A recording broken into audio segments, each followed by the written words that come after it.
There's a version of you that never sleeps in, never skips training, never wastes time. There's a version of you who never fails. It is waiting for you. Genuinely ask yourself a question, you at home. If you had done those things for the last 2 years, you never skipped a training, you never wasted time, you never scrolled TikTok, you never sat aimlessly on the internet typing in garbage, never played video games, you never wasted time. You never skipped training. You were training every single day. You never slept in. You were never lazy. There's this version of you. Imagine the person you would be. Genuinely imagine what you would look like. Imagine where you would live. Imagine the car you would drive. Imagine how much your woman would respect you. Imagine the love you would see in her eyes when she looks at you with adoration like a king. Imagine your existence.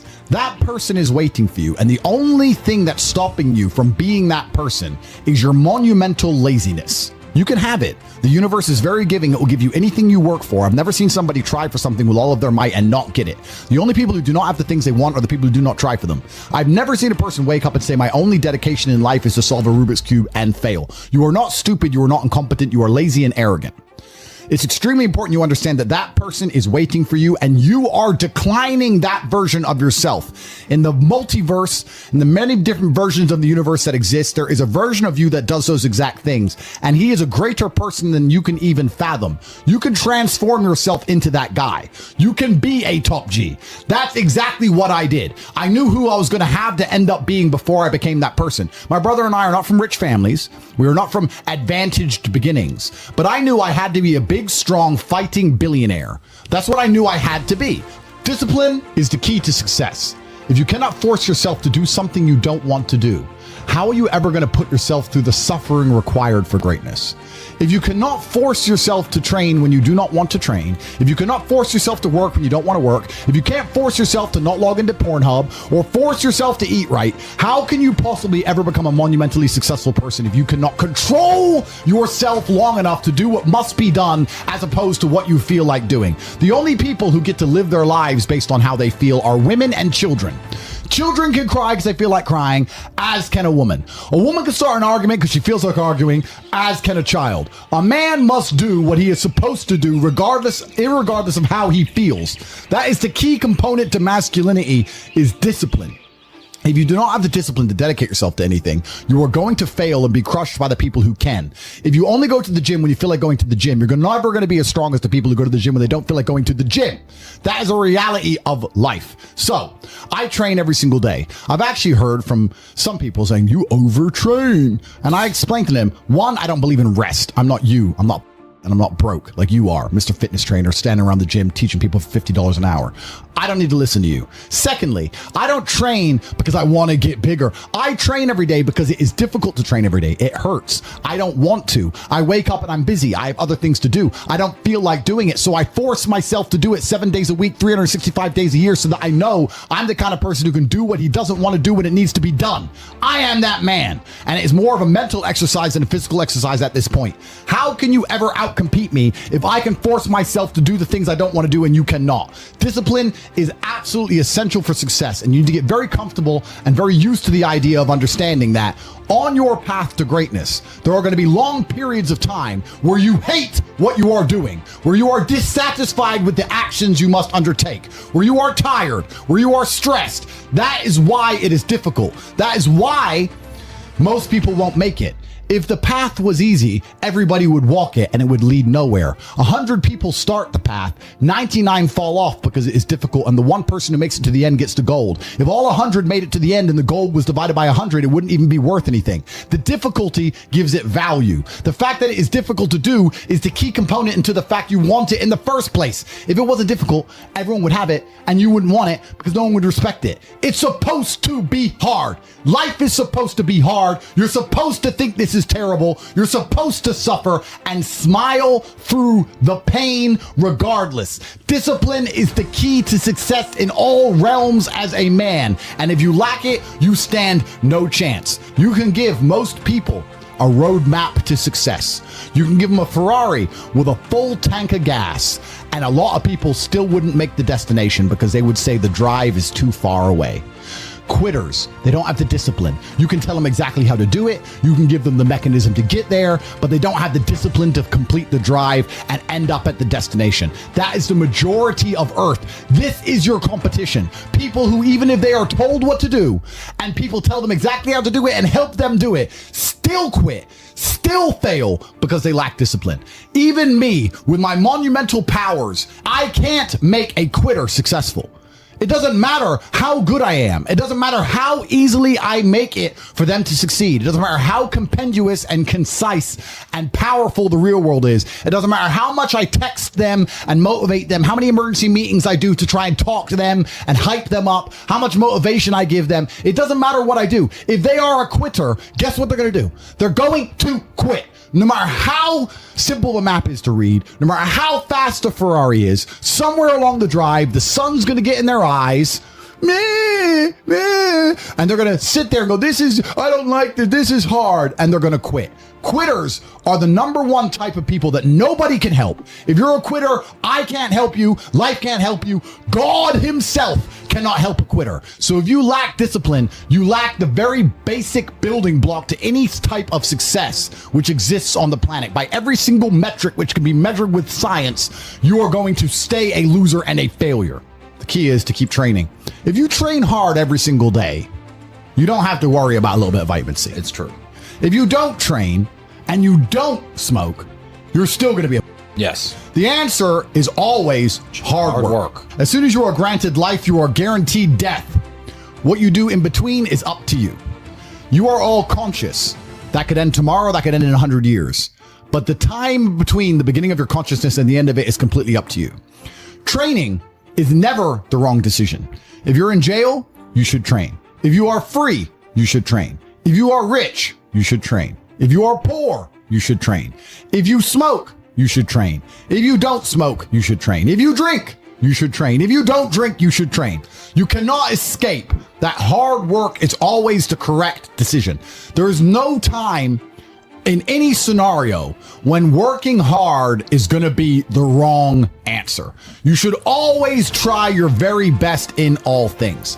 I will smoke 10 cigars a day and beat the shit out of you because I train harder than you can possibly fathom. Pain is an extremely important part of the equation. Pain is the elixir of success. When people say this bad thing happened to me and I'm suffering, I say good. It is pain which is required. It's one of the elements in the chemical reaction. And the chemical reaction requires 5 particular distinct compounds, and you have 4 and you're missing 1. It simply doesn't work. Pain for a man is one of the most important elements in becoming successful. Batman is Batman because they killed his parents. If they did not kill his parents, he would not be Batman. You're supposed to suffer. You're supposed to take that pain. The worst thing that can happen to you as a man is you live a life with no pain in it. To be born into a rich family and have a nice, easy life and be given money, and you don't have to go to the gym and not have to train because you have bodyguards and sit around like a up. You're going to be miserable and unhappy and a drug addict buying prostitutes. You're only going to have women who adore you. You're only going to feel confident in yourself and feel happy when you've been through hell and come out the other side. The pain is required. And you'll often notice that people who are better than you are people who have suffered more than you have suffered. So the person who is waiting for you, he requires your motivation. It also requires huge amounts of pain. So when bad things happen to you, do not sit at home and lament. Do not feel sorry for yourself. Instead, look in the mirror and say, thank you, God, for giving me one of the ingredients that is needed for the chemical concoction that is going to turn me into a superhero. Because pain is an extremely important one. In fact, it's one of the most important ones for a man. Everything is war. All of it.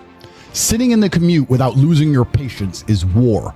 Trying to find a way to escape your slave job is war. Keeping your wife happy and your children inspired is war. Training to become stronger than before is war. It is all war, and it cannot be avoided. And I'll tell you why it's war, because war is 2 opposing sides trying to achieve the same goal. 2 opposing sides want the same land or the same influence over X land. And the car you want, the Ferrari, you're not the only person who wants it. The reason it's so expensive is because others people want it. The girl you want, the beautiful woman, Everyone wants her. It is war. It is competition. Everything about life as a man is war. It is conflict because you are competing against the other men who want it the same, which is why discipline is such an important thing, which is why you must take the pain and add it to the concoction to become as formidable as possible. Life is war. This idea that you can go through life as a man and avoid war is probably the biggest mistake that most men make, because it is impossible for you to achieve anything significant without war. Running a business is war. Running a hotel, running a restaurant, running an online company, it's war. Training is war. Life as a man is war. You need to wake up and view it exactly as what it is. Everything I want, other people want. Everything I desire, other men are trying to get. This is a war and I must outcompete them. That is the best possible mental model you can have. Even in jail, it was a war for who could stay most calm, a war who could control their mind the best, a war for who could suffer the least. That is war. I was surrounded by people who lost their minds and I refused. It was a battle and I was successful. Life in and of itself as a man is a never-ending struggle and a never-ending battle. It is the constant of the human condition. Evolution requires pain. While others complain that they do not feel happy enough, I'm happy I'm struggling. I don't want to be happy. I want to be great. This is the beauty of life as a man. Do you understand? I don't care. I'm happy to be struggling. I wanted to fight. You wanted to win. I wanted to fight. That's the difference. You're concerned with winning. I wanted to just fight. And we're fighting. That is the beauty of life as a man, to be great. If you concern yourself only with being happy, you are once again acting like a female or a child. Happiness is fleeting. It doesn't even matter if you're concerned only with the hedonism of happiness. You're going to drink alcohol and go to parties and go to festivals and take drugs. I want to be happy. Who cares? I want it to be great.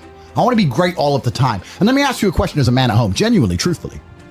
Would you rather be a loser who's always smiling, a happy loser, or would you rather be a stressed winner? Because I'll tell you something about winners. Most of them are stressed. We are stressed. We're stressed. Putin is stressed. Genghis Khan was stressed when his messenger turned up after a 4-week ride with updates from the battlefront of Iran. I'm sure he was stressed by what he read. Even if it was very good, even if it all looked fantastic, he's starting to feel stressed. Okay, well now maybe I need to go to Iran. How long is it going to take me to get there? Maybe we need to send more horses. Maybe we need to colonize Iran. He felt stress because the beauty of life as a man is to be great. So you have to sit here and ask yourself, do you want to be a happy loser that's insignificant? Nobody knows you exist. Women don't respect you. Men don't respect you. Nobody cares if you live or die, but you get to smile all the time. Or do you want to be one of the most important people on the planet with a little bit of stress? I am brilliant because I've decided to be brilliant. And if I have to sacrifice happiness to be brilliant, then that's fine. You know what the great thing about it is? You know what's amazing what God gives, how the whole world becomes full circle? If you stop caring about being happy and you start caring instead about being great, guess what you end up being? Great. Along with great. And you know what? Yeah, happy. You end up happy if you forget about happiness and try to become great. You will never be successful if you're concerned about being happy, so forget about it. I like to consider myself a wise old man, and I'm trying my best to encourage and instigate a revolution amongst the youth where men take absolute self-accountability and they believe in themselves and they take responsibility for absolutely everything. As a man, you are most formidable if everything is your fault. If it rains outside and you get wet, that is still your fault. Can you control the rain? No. Could you have brought an umbrella? Yes. You need to blame yourself for all things, the good and the bad. And by doing this, you take absolute self-accountability, which allows you to build a mental model in which you will find solutions, 1. 2, avoid trouble, because you know that anything bad happens to you is your fault. And 3, be the most fearsome competitor possible, because we're living in a very competitive world nowadays amongst the elites. The people who understand that you're living inside of a fish tank are trying very hard to get out. And you have to make sure that you can outrun some of them if you want to escape. It's an age-old adage. If a bear is chasing a group of people, you do not have to be the fastest one.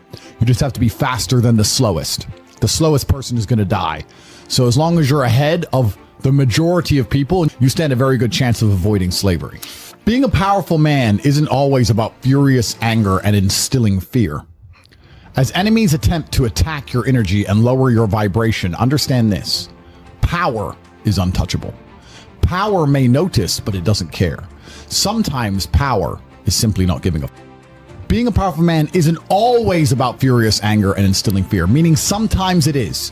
You need to retain the capability to instill fear with furious anger. A man who cannot do that is not a man. It is one of the cards you need to have in your deck. However, more often than not, when you're in a true position of power, you will play the alternate card, which I'm describing here as simply not caring. How can you not give a about things? Well, I'll tell you how. If you're filthy rich and you have a strong network of people around you who you trust, and you have a good family, and you have beautiful children, you have women who love you, and you have beautiful supercars, you live with your best friends in a compound, you have armed guards, and you're proud of yourself, and you're strong, and you train hard every day, and you're monumentally successful, and all of your dreams come true. And if you want something, you can instantly snap it up. You want a Pagani, you want a Bugatti, you want a $25 million apartment, anything you want, you buy. It's very easy to not give a shit about the opinions of people who don't have one fraction of your success. And what these people are trying to do is drag me, I'm using me as an example, but we can also use it for you. When you have true power, they're trying to drag you down. They're not trying to elevate themselves. They're trying to drag you down, which is a very different thing. Because it's amazing how God rewards those who are trying to build and create and elevate, and how it punishes those who are simply trying to destroy and be spiteful and negative. And these people are going to dedicate hours and hours and millions of hours of their life towards a certain cause. Thank you. To try and drag people down who they cannot affect because they're already too powerful and too large. And they're wasting their own human experience, and they're not progressing or advancing themselves in any way. They will stay brokies, and we will stay rich forever. So the lesson here is that you need to get to a position where ignoring people is a move in which you're guaranteed success. You can ignore people completely and they are benefiting you. And that comes from a position of power. And I think a lot of you at home right now, you may not be in our position, but if you're already working hard, you're already going to the gym, you're already training, you make sure that you're getting as much muscles as possible, as much money as possible. You're dedicated. You don't sleep in. You don't waste your time. You don't smoke weed. You don't play video games. You're focused on trying to become fantastic as a person. You can just ignore that girl. That girl who broke your heart or cheated on you, just ignore her. The most powerful move you can make is ignore her. Yeah, you could yell at her. Yeah, you could try and make her scared of you, blah, blah, right? That's not going to work. The powerful move is just to completely ignore her because you're on your ascent. She is likely on her descent. She likely has no intention of improving herself, no intention of becoming richer, no intention of becoming better looking. Time is against her. As she gets older, she's going to lose her looks. You're going to continue your ascent, and she's going to have to watch you for the rest of her life be the man that she could have been with that she's no longer good enough for. The best thing you can do is simply ignore. That is the powerful move. And it's the same with also men. It's not even a gendered argument. There's men who want to be your friends right now, who wanted to be your friend, and they did something wrong to you. And if you're on the right path doing the right things, karma, God, the universe, whatever you want to call it, is going to teach them a lesson for simply failing to be a good person to you while they had the chance. But when you have a whole bunch of money, you take care of the people you love. And that's the masculine prerogative. And even my brother and I, anyone who's been loyal to us, who's on our team, we monumentally reward. And everyone who ever displayed cowardice or sold us out or made mistakes massively regrets it because they see how well we treat the people who are close to us. If you lack somewhere, excel somewhere else. Counter your weaknesses by honing other capabilities. If you're ugly, become filthy rich. If you're poor, be as strong as an ox. Life is unfair. The primary focus of your energies is to balance the books. And there's two different ways you could interpret that. You can, obviously, increase the attributes that you are lacking. If you have the ability to train, because a lot of people don't. Some people are born without arms and legs, but you, with 2 arms and 2 legs, are sitting at home jerking off the Pornhub, flabby and fat. If you have the ability to train, you should be doing it. But also, there are some things that some people are just better at, and you can counteract that problem by teaming up with people who compensate for your weaknesses. People who are strong in areas where you are weak, and you team up with people where you are strong in areas where they are weak. I don't think between the people in this house and our group of friends, we lack anything. Correct. Anything. Correct. Literally anything. We can sit as a group and have a conversation about anything with anyone in the world and give useful insight and change people's lives for the better, because although I am not perfect, our team compensates one for each other. And that's the point of brotherhood. So excel in one area if you lack in others. I have people say to me, Andrew, I'm short. What do I do? I'm short. Okay, God made you short. Fine. Good. Doesn't matter. You can't change it. What you can do is become as strong as an ox and become filthy rich and monumentally important and extremely influential. You can do that. People say, I'm poor. You should be strong. Oh, I'm strong, but I don't have any money. Okay, then teach others to be strong. Yes. There's always a way you can take your advantages and use them. And by teaming up with other men, other people, you can build a team in which there are no weaknesses.